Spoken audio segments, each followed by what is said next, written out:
Unit first the chain of life ആണല്ലേ നമ്മൾ എടുത്തുകൊണ്ടിരിക്കുന്നത്. അതിലെ ബാക്കി പോർഷൻസ് നമുക്ക് നോക്കാം. ഗ്യാസിയസ് എക്സ്ചേഞ്ച് ഇൻ പ്ലാന്റ്സ് ആണ് കേട്ടോ നമ്മൾ ഇനി നോക്കുന്നത്. Do you understand that carbon dioxide is the gas used for photosynthesis? Which of these gases are used by living organisms for respiration? Photosynthesis സമയത്ത് പ്ലാന്റ്സ് ഉപയോഗിക്കുന്ന വാതകം കാർബൺ ഡൈ ഓക്സൈഡ് ആണെന്ന് നിങ്ങൾ മനസ്സിലാക്കിയല്ലോ എന്ന് ചോദിച്ചിരിക്കുകയാണ് കേട്ടോ. ഇവയിൽ ഏത് ഗ്യാസ് ആണ് ജീവികൾ റെസ്പിറേഷന് വേണ്ടിയിട്ട്, അതായത് ശ്വസനത്തിനായിട്ട് ബ്രീത്ത് ചെയ്യാൻ വേണ്ടിയിട്ട് കേട്ടോ ഉപയോഗിക്കുന്നത് എന്നാണ് ചോദിച്ചിരിക്കുന്നത് കേട്ടോ. അവിടെ കുട്ടി ചിന്തിക്കുന്നുണ്ടോ, is there only carbon dioxide in the atmosphere? അറ്റ്മോസ്ഫിയറിൽ ആകെ കാർബൺ ഡൈ ഓക്സൈഡ് മാത്രമേ ഉള്ളൂ എന്ന് ചിന്തിക്കുകയാണ് കേട്ടോ. Look at the illustration showing the amount of gases in the atmosphere. അറ്റ്മോസ്ഫിയറിലുള്ള ഗ്യാസിന്റെ അളവ് കാണിക്കുന്ന ഈ ചിത്രം നോക്കാൻ പറഞ്ഞിരിക്കുകയാണ് കേട്ടോ. അവിടെ കണ്ടോ, നൈട്രജൻ ആണ് കൂടുതലായിട്ട് കാണുന്നത് അല്ലെ. പിന്നെ ഓക്സിജൻ ഗ്രീൻ കളറിൽ കാണിച്ചിട്ടുണ്ട്.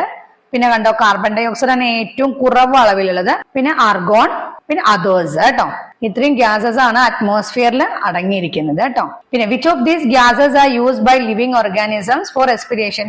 ബ്രീത്തിങ്ങിന് വേണ്ടിയിട്ട് ജീവികൾ യൂസ് ചെയ്യുന്നത് ഇതിലത്തെ ഏത് ഗ്യാസ് ആണെന്നാ ചോദിച്ചിരിക്കുന്നത്. ഏതാണ്? നമുക്കറിയാം അല്ലെ, ഓക്സിജൻ അല്ലേ.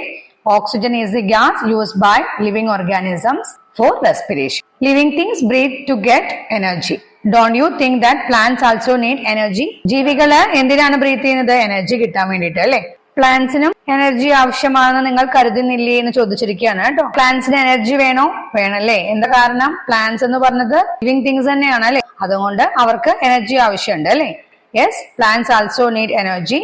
Just like humans and animals, plants are living things and need energy to grow, reproduce and stay healthy. അവർക്ക് വളരുന്നതിനും അതുപോലെ തന്നെ പുതിയ പ്ലാന്റ്സ് ഉണ്ടാകുന്നതിന് വേണ്ടിയിട്ടും അത് ഹെൽത്തി ആയിട്ട് നിലനിൽക്കുന്നതിനും വേണ്ടിയിട്ട് പ്ലാന്റ്സിന് എനർജി ആവശ്യമുണ്ട് അല്ലെ. Shouldn't respiration take place in plants to obtain energy? പ്ലാന്റ്സിന് എനർജി ലഭിക്കുന്നതിനായിട്ട് റെസ്പിറേഷൻ നടക്കേണ്ടതില്ലേ എന്ന് ചോദിച്ചിരിക്കുകയാണ് കേട്ടോ. Yes, respiration takes place in plants too. All living beings use oxygen for respiration. As a result, carbon dioxide is produced. Animals release carbon dioxide. Carbon dioxide produced as a result of respiration by plants is used for photosynthesis during daytime. Carbon dioxide from the atmosphere is also used by plants for photosynthesis. പ്ലാന്റ്സിന് energy ലഭിക്കുന്നതിന് വേണ്ടിയിട്ട് respiration നടക്കണം അല്ലെ. എല്ലാ living ബീയിങ്സും റെസ്പിറേറ്റ് ചെയ്യുന്നുണ്ട്, breath ചെയ്യുന്നുണ്ടല്ലോ. അവർക്ക് ജീവൻ നിലനിൽക്കണമെങ്കിൽ ശ്വസനം നടക്കുന്നുണ്ട് അല്ലെ. എല്ലാ ലിവിംഗ് ബീയിങ്സും റെസ്പിറേഷന് വേണ്ടിയിട്ട് അവർ യൂസ് ചെയ്യുന്നത് ഓക്സിജൻ ആണ്. അതിന് ബലമായിട്ട് ഓക്സിജൻ ശ്വസിക്കുമ്പോൾ അവരെ എന്ത് പുറന്തള്ളുന്നുണ്ട്? കാർബൺ ഡൈ ഓക്സൈഡ് പുറന്തള്ളുന്നുണ്ട് കേട്ടോ. അതുപോലെ തന്നെയാണ് അനിമൽസും എന്ത് റിലീസ് ചെയ്യുന്നുണ്ട്? കാർബൺ ഡൈ ഓക്സൈഡ് റിലീസ് ചെയ്യുന്നുണ്ട്. അപ്പൊ അതുപോലെ തന്നെയാണ് പ്ലാന്റ്സും. പ്ലാന്റ്സില് റെസ്പിറേഷൻ നടക്കുന്ന സമയത്ത് കാർബൺ ഡൈ ഓക്സൈഡ് പ്രൊഡ്യൂസ് ചെയ്യുന്നുണ്ട്. ആ കാർബൺ ഡൈ ഓക്സൈഡ് പക്ഷേ ഡേ ടൈമിലാണെങ്കിൽ അവര് ഫോട്ടോസിന്തസിസിനായിട്ട് യൂസ് ചെയ്യും. ഫോട്ടോസിന്തസിസ് എന്ന് പറഞ്ഞാൽ നമുക്കറിയാം മേക്കിംഗ് ഫുഡ്, അതിനാണ് അല്ലെ ഫോട്ടോസിന്തസിസ് എന്ന് പറയുന്നത്. ആ പ്രോസസ്സിനെയാണ് ഫോട്ടോസിന്തസിസ് എന്ന് പറയുന്നത്. ഈ ഫോട്ടോസിന്തസിസ് നടക്കുന്നതിന് വേണ്ടിയിട്ട് ഈ പ്ലാന്റ്സ് എന്താണ് യൂസ് ചെയ്യുന്നത്? സൺലൈറ്റ് ആണ്. അതുകൊണ്ടാണ് ഈ ഡേ ടൈമില് അവർ കാർബൺ ഡൈ ഓക്സൈഡ് ഫോട്ടോസിന്തസിസിനായിട്ട് യൂസ് ചെയ്യണു എന്ന് പറയുന്നത് കേട്ടോ. ഡേ ടൈമിൽ മാത്രമാണല്ലോ സൂര്യപ്രകാശം ലഭിക്കുള്ളൂ. ഇതിനൊപ്പം തന്നെ അന്തരീക്ഷത്തിലെ കാർബൺ ഡൈ ഓക്സൈഡും അവര് ഫോട്ടോസിന്തസിസിനായിട്ട് ഉപയോഗിക്കുന്നുണ്ട് കേട്ടോ. Air enters plants through the leaves. Let us examine whether there is any special part in the leaves for this. Observe the leaf layer in a microscope and draw it in the science diagram. പ്ലാന്റ്സിന്റെ ഇലകളിലൂടെയാണ് വായു പ്ലാന്റ്സിലേക്ക് പ്രവേശിക്കുന്നത് കേട്ടോ. ഇതിനായിട്ട് ഇലകളിലെ പ്രത്യേക ഭാഗങ്ങൾ വല്ലതും ഉണ്ടോ എന്ന് നമുക്ക് പരിശോധിക്കാം എന്ന് പറഞ്ഞിരിക്കുകയാണ് കേട്ടോ. ഇതിനായിട്ട് എന്ത് ചെയ്യാ? ഇലയുടെ ഒരു പാളി ലെയർ മൈക്രോസ്കോപ്പിലൂടെ നിരീക്ഷിച്ചിട്ട് നിങ്ങളുടെ സയൻസ് ഡയറിയിൽ എന്നാണ് പറഞ്ഞിരിക്കുന്നത് കേട്ടോ. അപ്പൊ എന്താണ് ഈ മൈക്രോസ്കോപ്പ് എന്ന് അവിടെ പറഞ്ഞിട്ടുണ്ട്. എന്താ microscope? Microscope is an instrument used to magnify things that cannot be seen with the naked eyes. അതായത് നമ്മുടെ കണ്ണുകൾ കൊണ്ട് നമുക്ക് കാണാൻ പറ്റാത്തതിന് വലുതാക്കി കാണാൻ സഹായിക്കുന്നതാണ് കേട്ടോ ഈ മൈക്രോസ്കോപ്പ് എന്ന് പറഞ്ഞ ഇൻസ്ട്രുമെന്റ്. നിങ്ങൾക്ക് അറിയാലോ. മൈക്രോസ്കോപ്പ് വെച്ചിട്ട് ഒരു ലീഫിന്റെ ലെയർ നിരീക്ഷിക്കുന്ന ചിത്രമാണ് അവിടെ കാണിച്ചിരിക്കുന്നത്. കണ്ടോ? അപ്പൊ എന്താ കാണുന്നത്? അവിടെ കണ്ടോ ചെറിയ ചെറിയ പോസ് കാണാണ്ട് അല്ലെ, അതായത് സുഷിരങ്ങൾ കേട്ടോ. ആ ലീവ്സിലുള്ള പോസിനെയാണ് എന്തെന്ന് പറയുക? സ്റ്റൊമാറ്റ എന്ന് പറയുന്നത് കേട്ടോ. ഈ പോസിലൂടെയാണ് അറ്റ്മോസ്ഫിയറിക് എയർ പ്ലാന്റ്സിലേക്ക് എന്റർ ചെയ്യുന്നത്. അതാണ് അവിടെ പറഞ്ഞിരിക്കുന്നത് കേട്ടോ. These microscopic pores in the leaves are known as stomata. It is through these pores atmospheric air enters the plant. Oxygen produced as a result of photosynthesis is also released through these pores. Photosynthesis നടക്കുന്ന സമയത്ത് oxygen produce ചെയ്യുന്നുണ്ടല്ലോ. അപ്പൊ ആ produce ചെയ്യുന്ന oxygen അവര് ഈ പോസിലൂടെയാണ് കേട്ടോ പുറന്തള്ളുന്നത്. Observe the illustration. ഇത് ഞാൻ ഒന്നും കൂടി ക്ലിയർ ആക്കാൻ വേണ്ടിയിട്ട് ചിത്രമായിട്ട് കാണിച്ചിരിക്കുന്നതാണ് കേട്ടോ. അതായത് ഇവിടെ കണ്ടോ, ഡേ ടൈമും നൈറ്റ് ടൈമും ആണ് കാണിച്ചിരിക്കുന്നത്. നമ്മൾ പറഞ്ഞു എന്താണ്, ഡേ ടൈമില് പ്ലാന്റ്സില് റെസ്പിറേഷനും അതുപോലെ തന്നെ ഫോട്ടോസിന്തസിസും നടക്കുന്നുണ്ട് അല്ലേ. ഈ നൈറ്റ് ടൈമില് ആകെ റെസ്പിറേഷൻ മാത്രമേ നടക്കുന്നുള്ളൂ. കാരണമൊക്കെ നമ്മൾ പറഞ്ഞു അല്ലെ, ഫോട്ടോസിന്തസിസ് നടക്കുന്ന സമയത്ത് സൺലൈറ്റ് യൂസ് ചെയ്യും.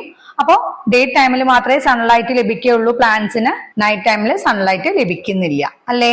അതുകൊണ്ടാണ് നൈറ്റ് ടൈമില് എന്താണ് ഫോട്ടോസിന്തസിസ് നടക്കാത്തത്. റെസ്പിറേഷനും ഫോട്ടോസിന്തസിസും ഡേ ടൈമിൽ നടക്കുന്നുണ്ട് എന്ന് പറഞ്ഞു. റെസ്പിറേഷൻ നടക്കുന്ന സമയത്ത്, ശ്വസനം നടക്കുന്ന സമയത്ത് നമുക്കറിയാം എല്ലാ ജീവികളെ പോലെയും പ്ലാന്റ്സും ഒരു ലിവിങ് ബീയിങ് ആണ്. അപ്പൊ അവരെന്ത് ചെയ്യുന്നു, ഓക്സിജൻ സ്വീകരിക്കുന്നു അല്ലെ. അപ്പൊ ഓക്സിജൻ സ്വീകരിക്കുന്ന സമയത്ത് അവരെന്ത് പ്രൊഡ്യൂസ് ചെയ്യുന്നു, കാർബൺ ഡൈ ഓക്സൈഡ് പ്രൊഡ്യൂസ് ചെയ്യുന്നു. അത് അവര് എന്ത് ചെയ്യുന്നു, ലീവ്സിലെ പോസിലൂടെ അതായത് സ്റ്റൊമാറ്റയിലൂടെ അറ്റ്മോസ്ഫിയറിലേക്ക് റിലീസ് ചെയ്യുന്നു കേട്ടോ.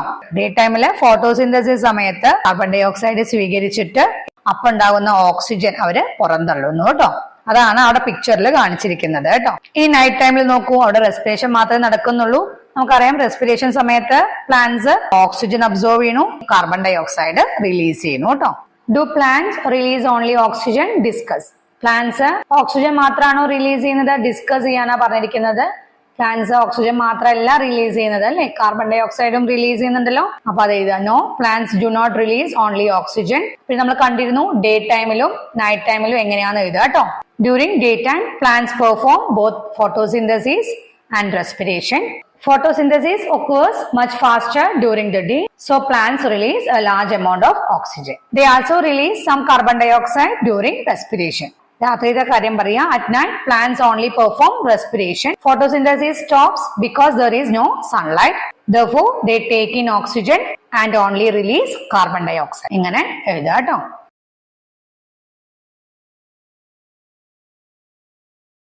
Host and guest. ഹോസ്റ്റ് എന്ന് പറഞ്ഞാല് ആതിഥേയൻ, ഗസ്റ്റ് എന്ന് പറഞ്ഞാല് അതിഥി. Do all the plants make food? എല്ലാ പ്ലാന്റ്സും ഭക്ഷണം ഉണ്ടാക്കുന്നുണ്ടോ? നമുക്ക് നോക്കാം കേട്ടോ. ഇവിടെ ചുവടെ കണ്ടോ, ഒരു കോൺവേഴ്സേഷൻ തന്നിരിക്കുകയാണ്. പ്ലാന്റ്സ് തമ്മിലുള്ള കോൺവേഴ്സേഷൻ ആണ്.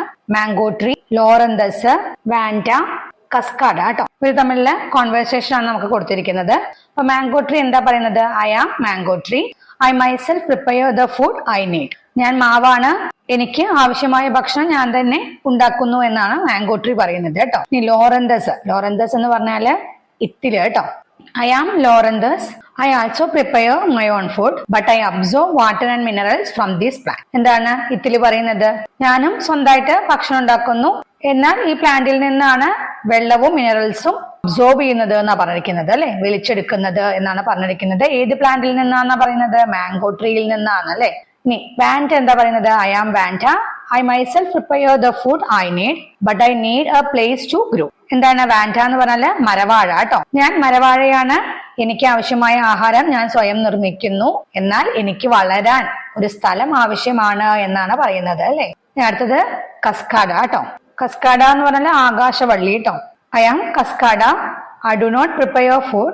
I absorb the nutrients I need from this plant. എന്താണ് കസ്കാഡ പറയുന്നത്? ഞാൻ ആകാശവള്ളിയാണ്, ഞാൻ ഭക്ഷണം ഉണ്ടാക്കുന്നില്ല, എനിക്ക് ആവശ്യമായ പോഷകങ്ങൾ ഈ പ്ലാന്റിൽ നിന്ന് അബ്സോർബ് ചെയ്യാണ് എന്നാണ് പറയുന്നത് അല്ലെ. ഏത് പ്ലാന്റിൽ നിന്നാണ്? മാംഗോ ട്രീയിൽ നിന്ന് കേട്ടോ. അപ്പൊ ഇതില് മാംഗോ ട്രീ ആണ് ഹോസ്റ്റ് ട്രീ. ബാക്കി എല്ലാരും ആരാ? ഗസ്റ്റ് ആണ് അല്ലെ. You have observed the conversation among the mango tree, loranthus, cascada and vanda. Haven't you? Which of these plants prepare their own food? മാവ്, ഇത്തില്, ആകാശവള്ളി, മരവാഴ എന്നിവ തമ്മിലുള്ള സംഭാഷണം നിങ്ങൾ ശ്രദ്ധിച്ചല്ലോ എന്ന് ചോദിച്ചിരിക്കുകയാണ് കേട്ടോ. ഇവയില് ഏതൊക്കെ പ്ലാന്റ്സ് ആണ് സ്വന്തമായിട്ട് ഭക്ഷണം പ്രിപ്പയർ ചെയ്യുന്നത്? മാംഗോ ട്രീ അല്ലെ, പിന്നെ Loranthus and Vanda. Mango tree, Loranthus and Vanda prepare their own food. ഈ മൂന്ന് പ്ലാന്റ്സ് ആണ് അല്ലെ സ്വന്തമായിട്ട് ഭക്ഷണം ഉണ്ടാക്കുന്നത്. These plants get the sunlight and carbon dioxide needed for photosynthesis in the same way. But how do they get water? ഈ പ്ലാന്റ്സിന് ഫോട്ടോസിന്തസിസിന് ആവശ്യമായ സൂര്യപ്രകാശവും കാർബൺ ഡൈ ഓക്സൈഡും ഒരേ രീതിയിലാണ് അവർക്ക് ലഭിക്കുന്നത്. പക്ഷെ അവർക്ക് എങ്ങനെയാണ് വെള്ളം ലഭിക്കുന്നത് എന്നാ ചോദിച്ചിരിക്കുന്നത് കേട്ടോ. Where does the mango tree get its water from? മാവിന് എവിടെ നിന്നാണ് വെള്ളം ലഭിക്കുന്നത് എന്നാ ചോദിച്ചിരിക്കുന്നത്. എവിടെ നിന്നായിരിക്കും മാംഗോ ട്രീക്ക് വെള്ളം കിട്ടുന്നുണ്ടാവുക? മണ്ണിൽ നിന്നായിരിക്കും അല്ലെ. ഏതിലൂടെയാണ് വെള്ളം കിട്ടുക? ത്രൂ ഇറ്റ്സ് റൂട്ട്സ് കേട്ടോ. The mango tree gets its water from the soil through its roots. How about Vanda and Loranthus? മരവാഴയുടെയും ഇത്തിലിന്റെയും കാര്യമോ എന്നാ ചോദിച്ചിരിക്കുന്നത്. അവർക്ക് ഇവിടെ നിന്നായിരിക്കും വെള്ളം കിട്ടുന്നത് എന്നാണ് ചോദിച്ചിരിക്കുന്നത് കേട്ടോ. മരവാഴയ്ക്ക് കട്ടിയുള്ള തൂങ്ങിക്കിടക്കുന്ന വേരുകളാണ് കേട്ടോ. അത് ഉപയോഗിച്ചിട്ട് അന്തരീക്ഷത്തിലെ ഈർപ്പം നേരിട്ട് വലിച്ചെടുക്കുകയാണ് ചെയ്യുന്നത്. Vanda absorbs moisture directly from the atmosphere using its thick ഹാങ്ങിങ് റൂട്ട്സ്. ഇനി ലോറന്തസ് എന്ന് പറയുമ്പോൾ ഇത്തില് വെള്ളം അബ്സോർവ് ചെയ്യുന്നത് അവരുടെ പ്രത്യേക വേരുകൾ ഉപയോഗിച്ചിട്ട് ഡയറക്ട്ലി ഇവിടെ നിന്നാണ്? ഹോസ്റ്റ് പ്ലാന്റിൽ നിന്നാണ്. ഇവിടെ എന്ന് പറയുമ്പോൾ മാംഗോ ട്രീ. ഹോസ്റ്റ് പ്ലാന്റ് ഏതാണ്? അവിടുത്തെ mango tree. Loranthus absorbs water directly from the host plant using special roots. Observe the picture of Vanda. വാൻഡയുടെ പിക്ചർ നോക്കാൻ പറഞ്ഞിരിക്കുകയാണ് കേട്ടോ. Don't you see 2 types of roots? What are the functions of these roots? മരവാഴയ്ക്ക് 2 type വേരുകളുണ്ട്. അവയുടെ functions ആണ് ചോദിച്ചിരിക്കുന്നത് കേട്ടോ. അതാണ് ചുവടെ പറഞ്ഞിരിക്കുന്നത്. അതിന് സ്മോൾ റൂട്ട്സും ഉണ്ട്, അതുപോലെ തന്നെ തിക്ക് റൂട്ട്സും ഉണ്ട്. തിക്ക് റൂട്ട്സിന്റെ കാര്യം നമ്മൾ പറഞ്ഞു അല്ലെ. അതിന്റെ തിക്ക് റൂട്ട്സ് ഉപയോഗിച്ചിട്ടാണ് അത് മോയ്സ്ചർ അബ്സോർബ് ചെയ്യണമെന്ന് പറഞ്ഞു നമ്മൾ അല്ലെ. ഈ സ്മോൾ റൂട്ട്സും ഉണ്ട് കേട്ടോ. അതിന് ആ സ്മോൾ റൂട്ട്സ് എന്താണ് സഹായം ചെയ്യുന്നത് എന്നുള്ളത് ഇവിടെ ചുവടെ പറയുന്നുണ്ട് കേട്ടോ. സ്മോൾ റൂട്ട്സിന്റെയും തിക്ക് റൂട്ട്സിന്റെയും കാര്യം പറയുന്നുണ്ട്. The small roots help the vanda to grow by clinging on to the tree. ചെറിയ വേരുകള് എന്താ ചെയ്യുന്നത്? മരത്തിൽ പറ്റിപ്പിടിച്ചിട്ട് മരവാഴയെ വളരാൻ സഹായിക്കുകയാണ് ചെയ്യുന്നത്. The thick roots absorb moisture from the atmosphere. നമ്മൾ നേരത്തെ പറഞ്ഞല്ലോ. They depend on host plants only for habitat. അപ്പൊ അവര് ഹോസ്റ്റ് പ്ലാന്റ്സിനെ ഡിപ്പെൻഡ് ചെയ്യുന്നത് എന്തിനു വേണ്ടിയിട്ടാണ്? ആതിഥേയ സസ്യങ്ങൾ എന്നാണ് കേട്ടോ. ഹോസ്റ്റ് പ്ലാന്റ്സ് എന്ന് പറഞ്ഞാൽ ആതിഥേയ സസ്യങ്ങളാണ്. അവരെ എന്തിനു വേണ്ടി ഡിപ്പെൻഡ് ചെയ്യുന്നത്? വളരാൻ വേണ്ടിയിട്ട് മാത്രമായിട്ടാണ് കേട്ടോ ഡിപ്പെൻഡ് ചെയ്യുന്നത്. Such plants are called epiphytes. Orchids are examples of epiphytes. ഇങ്ങനെയുള്ള പ്ലാന്റ്സിനെ നമ്മൾ epiphytes എന്ന് പറയുന്നു. ഓർക്കിഡ്സ് ഒരു എക്സാമ്പിൾ ആണ് കേട്ടോ. ഇനി where do the thick white roots grow to എന്ന് ചോദിച്ചിട്ടുണ്ട് കേട്ടോ. കട്ടിയുള്ള വെളുത്ത വേരുകൾ എങ്ങോട്ടേക്കാണ് വളരുന്നത് എന്നാ ചോദിച്ചിരിക്കുന്നത് കേട്ടോ. വാൻഡയുടെ കട്ടിയുള്ള വേരുകൾ ഉണ്ടെന്ന് പറഞ്ഞല്ലോ, അത് എങ്ങോട്ടേക്കാണ് വളരുന്നത് എന്നാണ്. വാൻഡ കട്ടി വേരുകൾ എന്തിനാ വേണ്ടിയിട്ടാണ് ഉപയോഗിക്കുന്നത്? മോയ്സ്ചർ വലിച്ചെടുക്കാൻ വേണ്ടിയിട്ട് അല്ലെ. അറ്റ്മോസ്ഫിയറിൽ നിന്നുള്ള മോയ്സ്ചർ വലിച്ചെടുക്കാൻ വേണ്ടിയിട്ടാണ്. അതുകൊണ്ട് അവര് വളരുന്നത് എങ്ങോട്ടായിരിക്കും? താഴത്തോട്ടേക്ക്, ഓപ്പൺ എയറിലേക്കാണ് കേട്ടോ വളരുന്നത്. They hang freely downwards into the open air to catch moisture from the wind and rain. മഴയിൽ നിന്നും കാറ്റിൽ നിന്നും ഒക്കെയുള്ള ഈർപ്പം വലിച്ചെടുക്കുന്നതിന് വേണ്ടിയിട്ട് അന്തരീക്ഷത്തിലേക്ക് ആണ് വളരുന്നത് കേട്ടോ. Can the growth of epiphytes harm the host plant? എപ്പിഫൈറ്റുകളുടെ വളർച്ച ഹോസ്റ്റ് പ്ലാന്റിന് ദോഷം ചെയ്യുമോ എന്നാണ് ചോദിച്ചിരിക്കുന്നത് കേട്ടോ. ഇല്ല കേട്ടോ, അത് ദോഷം ചെയ്യില്ല. No, it does not harm the host plant. നമ്മൾ നേരത്തെ പറഞ്ഞു അല്ലേ, അവർ ഹോസ്റ്റ് പ്ലാനെ എന്തിനു വേണ്ടിയിട്ടാണ് ഡിപ്പെൻഡ് ചെയ്യുന്നത്? അവിടെ വളരുന്നതിന് വേണ്ടിയിട്ട് മാത്രമാണ് അല്ലെ. ഒരു ഹാബിറ്റാറ്റ് ആയിട്ടാണ് അവര് ഡിപ്പെൻഡ് ചെയ്യുന്നത് കേട്ടോ. Epiphytes like Vanda only use the host tree as a place to live. Next ഇനി ലോറന്തസിന്റെ കാര്യങ്ങളാണ് പറയുന്നത് കേട്ടോ. Observe the picture of the roots of Loranthus. ലോറന്തസിന്റെ വേരുകളുടെ ചിത്രം നോക്കാനാണ് പറഞ്ഞിരിക്കുന്നത്. Where do their roots grow to? അവയുടെ വേരുകൾ എങ്ങോട്ടാണ് വളരുന്നത് എന്നാ ചോദിച്ചിരിക്കുന്നത് കേട്ടോ. ലോറന്തസ് ഭക്ഷണം സ്വയം പ്രിപ്പയർ ചെയ്യും. അതിന് വേണ്ട വെള്ളം അവർ എവിടുന്ന വലിച്ചെടുക്കുന്നത്? ഹോസ്റ്റ് പ്ലാന്റിൽ നിന്നാണ് അല്ലെ. അപ്പൊ എങ്ങോട്ടായിരിക്കും റൂട്ട്സ് വളരുന്നുണ്ടായിരിക്കുക? ഹോസ്റ്റ് പ്ലാന്റിന്റെ സ്റ്റെമ്മിലേക്കായിരിക്കും. അപ്പൊ അതാണ് കേട്ടോ. Their special roots grow deep into the stem of the host plant കേട്ടോ. അവരുടെ പ്രത്യേക വേരുകള് ഹോസ്റ്റ് പ്ലാന്റിന്റെ സ്റ്റെമ്മിലേക്ക് ആഴ്ന്നിറങ്ങുന്നു അല്ലെ. What is the benefit for Loranthus with their special roots? അവയുടെ പ്രത്യേക വേരുകൾ കൊണ്ട് ഇത്തിലിനുള്ള പ്രയോജനം എന്താണെന്ന് ചോദിച്ചിരിക്കുന്നത് കേട്ടോ. These roots allow Loranthus to absorb water and minerals directly from the host tree, so it can make its own food. മനസ്സിലായല്ലോ? ലോറന്തസിന് വെള്ളവും മിനറൽസും ഒക്കെ നേരിട്ടിട്ട് ഹോസ്റ്റ് ട്രീയിൽ നിന്ന് വലിച്ചെടുക്കുന്നതിന് വേണ്ടിയിട്ട് സഹായിക്കുന്നു അല്ലെ. അതുകൊണ്ട് അതിന് സ്വന്തമായിട്ട് ഭക്ഷണം ഉണ്ടാക്കാൻ കഴിയുന്നു. ഇനി ഇവിടെ ലോറന്തസിനെ കുറിച്ച് പറയുന്നത് എന്താണ്? Loranthus makes its own food by absorbing water and minerals from the host plant. Therefore, plants like Loranthus are called semi-parasites. അപ്പോൾ semi-parasites എന്ന് പറഞ്ഞാൽ എന്താണ്? Semi-parasites are the plants that make its own food by absorbing water and minerals from the host plant. എന്താണ് ഇപ്പൊ semi-parasites എന്ന് പറഞ്ഞാൽ? Host പ്ലാന്റിൽ നിന്ന് വെള്ളവും മിനറൽസും എല്ലാം വലിച്ചെടുത്തിട്ട് സ്വന്തമായിട്ട് ഭക്ഷണം ഉണ്ടാക്കുന്ന പ്ലാന്റ്സിനെയാണ് എന്തെന്ന് പറയുന്നത്? സെമി പാരസൈറ്റ്സ് എന്ന് പറയുന്നത്. അപ്പൊ ലോറന്തസ് എന്ന് പറയുന്നത് ഒരു സെമി പാരസൈറ്റിനുള്ള ഒരു എക്സാമ്പിൾ ആണ് കേട്ടോ. അടുത്തത് കസ്കാഡനെ കുറിച്ചാണ് പറയുന്നത് കേട്ടോ. Observe the Cuscuta spread on the plant. What colour is it? Do you see leaves? Can Cuscuta prepare food? Where do its roots grow to? പ്ലാന്റിൽ പടർന്നു പിടിച്ചിരിക്കുന്ന ആകാശവള്ളീനെ ഒന്ന് ഒബ്സർവ് ചെയ്യാൻ പറഞ്ഞിരിക്കുകയാണ് കേട്ടോ. ഏത് നിറമാണെന്ന് ചോദിച്ചിട്ടുണ്ട്. അതിന് ഇലകള് കാണുന്നുണ്ടോ എന്ന് ചോദിച്ചിട്ടുണ്ട്. കസ്കാഡയ്ക്ക് ആഹാരം നിർമ്മിക്കാൻ കഴിയുമോ എന്ന് ചോദിച്ചിട്ടുണ്ട്. അതിന്റെ വേരുകൾ എങ്ങോട്ടേക്കാണ് വളരുന്നത് എന്നാണ് ചോദിച്ചിരിക്കുന്നത് കേട്ടോ. What colour is it? It is yellowish green in colour ആണ് കേട്ടോ. പിന്നെ ഡു യു സീ ലീവ്സ് എന്ന് ചോദിച്ചിട്ടുണ്ട്. നിങ്ങൾക്ക് ലീവ്സ് കാണുന്നുണ്ടോ എന്നാണ് ചോദിച്ചിരിക്കുന്നത്. കസ്കാഡയ്ക്ക് ലീവ്സ് ഇല്ല കേട്ടോ. No, it does not have any leaves. Can cascada prepare food? കസ്കാഡയ്ക്ക് ഭക്ഷണം ഉണ്ടാക്കാൻ കഴിയുന്നുണ്ടാവോ? അപ്പൊ ലീവ്സ് ഇല്ലെങ്കിൽ ഭക്ഷണം ഉണ്ടാക്കാൻ കഴിയോ? ഇല്ല അല്ലെ. No, cascada cannot make food because it has no leaves. Where do its roots grow to? എങ്ങോട്ടാണ് അതിന്റെ വേരുകൾ വളരുന്നത് എന്നാണ്. അപ്പൊ അതിന് സ്വയം ഭക്ഷണം ഉണ്ടാക്കാൻ കഴിയില്ല. അപ്പൊ പിന്നെ എങ്ങോട്ടായിരിക്കും വളരുന്നുണ്ടായിരിക്കുക? അവിടെ ഹോസ്റ്റ് പ്ലാന്റിന്റെ സ്റ്റെമ്മിലോട്ടായിരിക്കും അല്ലെ. എന്തിനു വേണ്ടിയിട്ടാണ് പ്ലാന്റ് ഭക്ഷണം ഉണ്ടാക്കൂ അല്ലെ? അവരുണ്ടാക്കുന്ന ഭക്ഷണം കക്കുന്നതിന് വേണ്ടിയിട്ട് അല്ലെ. അപ്പൊ എങ്ങോട്ടായിരിക്കും അവരുടെ റൂട്ട്സ് വളരുന്നത്? Its roots grow deep into the host plant to steal readymade food and nutrients. ഇനി കസ്കാറ്റ പ്ലാന്റ്സിനെ കുറിച്ച് പറഞ്ഞിട്ടുണ്ട് കേട്ടോ. Cuscuta plants have roots that can absorb nutrients from the host plant. They are called total parasites. Host പ്ലാന്റിൽ നിന്ന് പോഷകങ്ങൾ വലിച്ചെടുക്കാൻ കഴിയുന്ന വേരുകളാണ് ആകാശവള്ളികൾക്കുള്ളത്. അതുകൊണ്ട് അവയെ എന്ത് പറയുന്നു? ടോട്ടൽ പാരസൈറ്റ്സ് എന്ന് വിളിക്കുന്നു കേട്ടോ. നമ്മളിപ്പോ 4 ടൈപ്പ് പ്ലാന്റ്സ് പഠിച്ചു അല്ലെ. അതായത് ഹോസ്റ്റ് പ്ലാന്റ് സ്വന്തമായിട്ട് ഭക്ഷണം പ്രിപ്പയർ ചെയ്യുന്നത് എന്ന് പഠിച്ചു. അടുത്തത് നമ്മൾ എപ്പിഫൈറ്റ്സ് എന്ന് പഠിച്ചു. അതായത് എപ്പിഫൈറ്റ്സ് എന്ന് പറഞ്ഞ പ്ലാന്റ്സ് അവരെന്ത് ചെയ്യുന്നു? അവർ സ്വന്തമായിട്ട് ഭക്ഷണം ഉണ്ടാക്കുന്നുണ്ട്. പക്ഷെ അതിന് വേണ്ട വെള്ളമൊക്കെ ഹോസ്റ്റ് പ്ലാന്റിൽ നിന്നാണ് അവര് വലിച്ചെടുക്കുന്നത്. അതുപോലെ തന്നെ അവര് മെയിൻലി ഈ ഹോസ്റ്റ് പ്ലാന്റിനെ ഡിപ്പെൻഡ് ചെയ്യുന്നത് എന്തിനു വേണ്ടിയിട്ടാണ്? അവിടെ ജീവിക്കുന്നതിന് വേണ്ടിയിട്ട് അല്ലെ. അടുത്ത ഗ്രൂപ്പിൽപ്പെട്ടത് ഏതാണ്? Semi parasites. അവരെന്ത് ചെയ്യുന്നു? ഹോസ്റ്റ് പ്ലാന്റിൽ നിന്ന് വെള്ളവും മിനറൽസും എല്ലാം അബ്സോർബ് ചെയ്തിട്ട് സ്വന്തമായിട്ട് ഭക്ഷണം ഉണ്ടാക്കുന്നു അല്ലെ.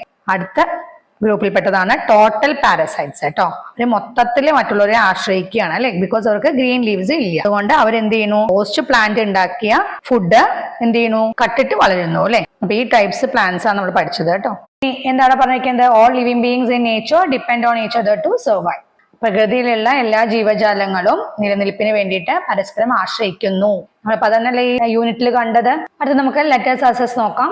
The plants with red coloured leaves cannot prepare food by themselves. Do you agree? Why? ചുവന്ന നിറത്തിലുള്ള ഇലകളുള്ള പ്ലാന്റ്സിന് സ്വന്തമായിട്ട് ആഹാരം നിർമ്മിക്കാൻ കഴിയില്ല. ഇതിനോട് നിങ്ങൾ യോജിക്കുന്നുണ്ടോ എന്നാ ചോദിച്ചിരിക്കുന്നത് കേട്ടോ. എന്തുകൊണ്ട് എന്നും ചോദിച്ചിട്ട്. റെഡ് കളേർഡ് ലീവ്സ് ഉള്ള പ്ലാന്റ്സിന് ഫുഡ് പ്രിപ്പയർ ചെയ്യാൻ കഴിയുന്നില്ല എന്നാ പറയുന്നത്. അത് നിങ്ങൾ എഗ്രി ചെയ്യുന്നുണ്ടോ? ഇല്ല. നമ്മൾ നേരത്തെ കണ്ടിരുന്നു അല്ലെ. പ്ലാന്റ്സിന്റെ ലീവ്സ് ഏത് കളറോ ആയിക്കോട്ടെ അതില് എന്തുണ്ട്? നമ്മൾ ബ്ലോട്ടിംഗ് പേപ്പറിൽ റബ് ചെയ്ത് നോക്കിയപ്പോ ഗ്രീൻ പിഗ്മെന്റ് ഉണ്ട് എന്ന് കണ്ടിരുന്നു അല്ലെ. ആ ഗ്രീൻ പിഗ്മെന്റിനെ പറയുന്നതാണ് ക്ലോറോഫിൽ അല്ലെ. ആ ക്ലോറോഫിൽ ആണ് പ്ലാന്റ്സിനെ ഫുഡ് ഉണ്ടാക്കാൻ ഹെൽപ്പ് ചെയ്യുന്നത് അല്ലെ, സഹായിക്കുന്നത്. ഈ സ്റ്റേറ്റ്മെന്റിനോട് നിങ്ങൾ യോജിക്കുന്നുണ്ടോ? ഇല്ലല്ലോ. No, I do not agree. Plants with red leaves can prepare their own food. They have a green pigment in their leaves called chlorophyll, which allows them to perform photosynthesis. Second question നോക്കൂ. അവിടെ ഒരു food web ആണ് തന്നിരിക്കുന്നത്. Plant, grasshopper, frog, plant, mosquito, frog, snake, plant, cockroach, house lizard കേട്ടോ. What will happen to this food web if the number of frogs decrease? തവളകളുടെ എണ്ണം കുറഞ്ഞാൽ ഈ ഫുഡ് വെബിന് എന്ത് സംഭവിക്കും എന്നാണ് ചോദിച്ചിരിക്കുന്നത്. എന്തായിരിക്കും സംഭവിക്കുക? If the number of frogs decreases, the insects like grasshoppers and mosquitoes will increase in number. അല്ലെ, ഗ്രാസ് ഹോപ്പറിന്റെയും അതുപോലെ തന്നെ മോസ്കിറ്റോനെയൊക്കെ തിന്നുന്നത് ഫ്രോഗ്സ് ആണ്. അപ്പൊ ഫ്രോഗ്സുകൾ കുറഞ്ഞു കഴിഞ്ഞാൽ ഗ്രാസ് ഹോപ്പറിന്റെയും മോസ്കിറ്റോന്റെ ഒക്കെ എണ്ണം വർദ്ധിക്കും. അതുപോലെ തന്നെ സ്നേക്ക് ഭക്ഷിക്കുന്നത് ഫ്രോഗ് ആണല്ലോ. അപ്പൊ അവയ്ക്ക് ഭക്ഷണം കിട്ടാതെ വരും. അപ്പൊ അവയുടെ എണ്ണം കുറയാൻ ചാൻസ് ഉണ്ട് അല്ലെ. The number of snakes will decrease because they will not find enough frogs to eat as food. ഈ ഫുഡ് വെബ് പ്രകാരമാണ് കേട്ടോ പറയുന്നത്. ഇവിടെ സ്നേക്കിന്റെ ഭക്ഷണം ഫ്രോഗ് മാത്രമാണ് അല്ലെ. ഫ്രോഗ്സ് ഇല്ലാതായിക്കഴിഞ്ഞാൽ അവയ്ക്ക് ഭക്ഷണം കിട്ടും. ഭക്ഷണം കിട്ടാതായിക്കഴിഞ്ഞാൽ അവയുടെ എണ്ണം കുറയൂ അല്ലെ, പോകുമല്ലോ. അതാണ് കേട്ടോ പറയുന്നത്. തേർഡ് വൺ നോക്കാം. Observe the illustration and complete the stages of gaseous exchange in plant. ചുവടെ തന്നിരിക്കുന്ന ചിത്രം നോക്കാൻ പറഞ്ഞിരിക്കുകയാണ് കേട്ടോ. പ്ലാന്റ്സിലുള്ള ഗ്യാസിയസ് എക്സ്ചേഞ്ചിന്റെ സ്റ്റേജസ് കംപ്ലീറ്റ് ചെയ്യാനാണ് പറഞ്ഞിരിക്കുന്നത് കേട്ടോ, പൂർത്തിയാക്കാനാണ് പറഞ്ഞിരിക്കുന്നത്. പഠിച്ചിരുന്നു അല്ലെ, ഫോട്ടോസിന്തസിസ് സമയത്തും റെസ്പിറേഷൻ സമയത്തും ഉണ്ടാവുന്ന ഗ്യാസിയസ് എക്സ്ചേഞ്ചിനെ കുറിച്ച് നമ്മൾ പഠിച്ചിരുന്നല്ലോ. അത് കംപ്ലീറ്റ് ചെയ്യാനാണ് പറഞ്ഞിരിക്കുന്നത് കേട്ടോ. അവർ രണ്ടെണ്ണം തന്നിട്ടുണ്ട്. Atmospheric air enters the plant. Photosynthesis takes place using the carbon dioxide in the atmospheric air. Photosynthesis നടക്കുന്ന സമയത്ത് എന്തുണ്ടാവും? ഓക്സിജൻ പ്രൊഡ്യൂസ് ചെയ്യും, അത് അവര് അറ്റ്മോസ്ഫിയറിലേക്ക് റിലീസ് ചെയ്യൂ അല്ലെ. അപ്പൊ അത് എഴുതാം കേട്ടോ. ആ സ്റ്റേജ് നമ്മൾ ഇവിടെ തന്നിട്ടില്ല. Oxygen is produce as a result of photosynthesis and is release into the atmosphere. Photosynthesis സമയത്ത് ഉണ്ടാവുന്നതാ പറഞ്ഞിരിക്കുന്നത്. നമുക്ക് ഇനി റെസ്പിറേഷൻ സമയത്ത് എന്താ ഉണ്ടാവുന്നത്? Plants take in oxygen from the atmosphere air for respiration. റെസ്പിറേഷന് വേണ്ടിയിട്ട് പ്ലാന്റ്സ് എന്ത് ചെയ്യുന്നു? അന്തരീക്ഷ വായുവിലുള്ള ഓക്സിജൻ സ്വീകരിക്കുന്നു അല്ലെ. അതുപോലെ തന്നെ റെസ്പിറേഷൻ സമയത്ത് അവർ എന്ത് ചെയ്യുന്നു? കാർബൺ ഡൈ ഓക്സൈഡ് പ്രൊഡ്യൂസ് ചെയ്യുന്നു, അത് അറ്റ്മോസ്ഫിയറിലേക്ക് റിലീസ് ചെയ്യുന്നു അല്ലെ. അത് എഴുതാം കേട്ടോ. Carbon dioxide is produce as a result of respiration and is release into the atmosphere. അങ്ങനെ ഈ സ്റ്റേജ് കംപ്ലീറ്റ് ചെയ്യാം കേട്ടോ. ഇതോടുകൂടി ഈ യൂണിറ്റ് കഴിഞ്ഞു. Okay, by.